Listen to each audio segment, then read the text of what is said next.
news is that they are all safe and healthy, so that's great. And our offices started again last Monday, and day after day we have more people coming to the office.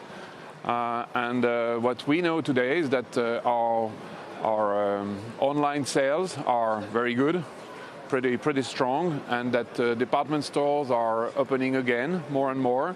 So I think that we are going the right direction. How slow has consumption gotten in China? But many stores were closed. They were closed for 1 week during the vacation, and they stayed closed for another week after. And but now they're opening again. So I think that we're going to see a progressive ramp up of opening of stores, consumption. It will come. And what makes you think it'll actually come back even stronger? Do you think people are really going to delay those decisions to buy extra makeup and skincare, and they'll double down?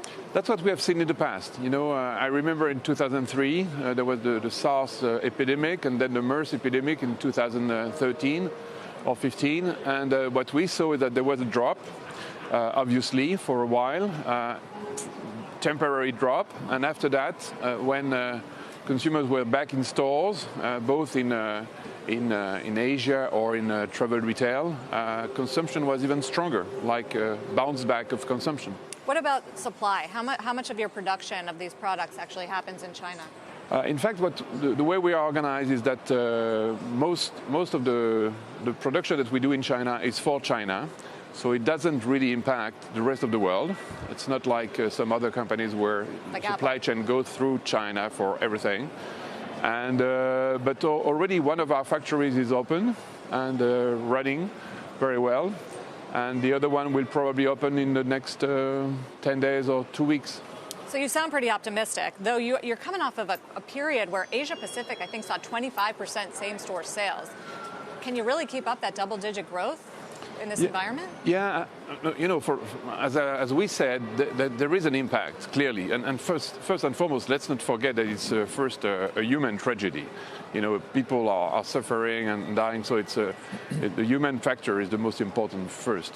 But then, of course, this epidemic is impacting, but it will have an end. It will probably finish in the next weeks or months, and then life will go on. And again, as I told you before, what we have seen is that it comes back pretty strongly. Have you seen an effect outside of China? I know travel retail is really big for you. Definitely. Estee Lauder, it's huge. Yeah, what are you seeing in terms of traffic and buying outside of China and around tourism? But it's mostly airports. Mostly, obviously, Chinese people don't travel for the moment, and that will again impact the next few weeks. But after that, again, I think it will come back. Is there a sense that the rebound will make up for lost sales, or are those sales lost for good, and the rest is just trying to get back to trend? We'll see. It's very difficult to predict. Again, if we look back at 2003, the rebound was so strong that it made up for the lost sales. So will it happen also? I don't know. So definitely, again, the impact will happen. But I think what we should not forget is that on the middle and long term, the perspective that we have in China, in Asia, are extremely strong, and I don't think that this will disturb the trajectory. Is there any reason to think about, whether it's the fact that this virus came about, the response to the virus, does it change your secular view about China as a growth market? Not at all. Not at all. I think that China, the Chinese economy is here to stay. The China market is here to stay. It's growing year after year. This is of course, unfortunate episode in the long story of the China growth. And I'm very confident. I know this country very well. I've been there 60 times. I started the subsidiary myself in '97. We have a great team there, and I'm very confident that on the long term, it will continue to grow and become one of the first markets in the world, if not the #1 market. So we mentioned that you are going to be presenting to investors tomorrow at CAGNY, which is a big industry conference. P&G was there today. It did warn on coronavirus. Since you're here first, what are you going to be telling investors tomorrow? I'm going to be telling investors, but they already know that the middle-term and long-term view on the beauty market and on L'Oréal as the champion of the beauty market is a very positive one.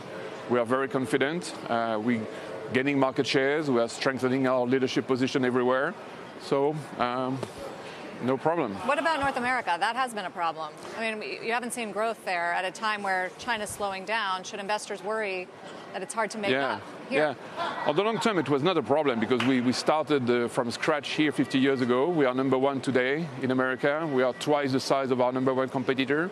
So, and there are years where we gain a lot and other years where we gain a bit less. Last year, which was not the best year we had, but we are very confident. We have a very motivated team, and you know, I just reviewed the plan this week with the team in New York, and we are very confident that we're going to bounce back also here in the U.S. Is it the category that's weak in the U.S. or a specific L'Oréal problem with your brands? No, the market was a bit weak on makeup. You know, makeup, there has been a boom in makeup for the past 5 years, a huge boom, and obviously this has slowed down a little bit. Now the skincare category is accelerating, and because we were so strong on makeup, overweight on makeup, it was a bit adverse for us. But now we are back on a good dynamic. A question you're sure to get at CAGNY, I would assume, involves Nestle's ownership. You've said a number of times L'Oréal stands ready to buy that 22-23% stake. Any word from Nestle at all? Anything advance at all in terms of the possibility of that? The last words I heard from Nestle is that they were very happy with having their 23% at L'Oréal, and they can be because the stock price has been multiplied by 3 to 4 times in the past 10 years. So I think they say that they made a very good investment, and then they're very happy with it. Yeah. Nothing else. Nothing else, right? Yeah. But they have been under some pressure in the past to potentially sell, given the amount of cash that would be available to them to use for different acquisitions and/or move in a different direction. Yeah, but I think they are, again, you know, they are pretty happy. Even the CEO of Nestle said that it was one part of the company that he really liked very much too, and so he's happy with that. So you mentioned this interesting trend happening right now where skincare is very strong and makeup is not so hot. Why do you think that is? I'm just wondering because Olay announced yesterday it's not going to be retouching its ads. This sort of trend toward natural beauty, is that what's happening? You know, I've been in this company and in this business for 40 years, so I have a little bit of experience, and I know that there are cycles. And especially in makeup, you have cycles. You have 4 or 5 years of boom, and then it slows down, and it's a bit more quiet, and then it starts again. You know, it's like with trends. You're right that the trend today is more about natural look. But you know, and you know that very well because you probably will use it I use a lot of makeup here. And I'm not just so putting makeup on the other moment. Yeah, you know that. I'm still on contour. I'm behind. And especially on TV, if you want to look natural, you need a lot of makeup. Yeah, that's true. So natural makeup natural look doesn't mean no makeup.